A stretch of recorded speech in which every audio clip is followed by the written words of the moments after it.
By the end of this video, you will never be confused by HTTP status codes again.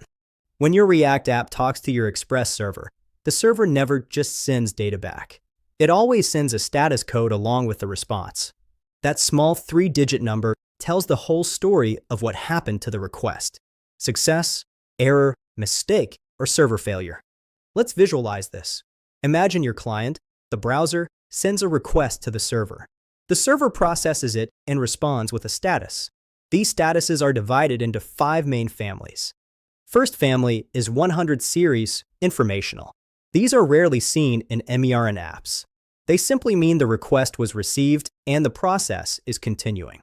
Second family is the 200 series success responses. This is what you want to see.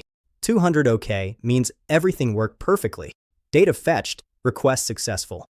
201 created is used when something new is created in the database, like when a user signs up. This tells the client that a new resource now exists. 204 no content means the request was successful, but there is nothing to send back. Common in delete operations. Now comes the 300 series redirection. These are not common in APIs, but more in browsers. They mean the resource has moved somewhere else. The real learning starts with the 400 series client errors. This means the mistake is from the frontend or the user.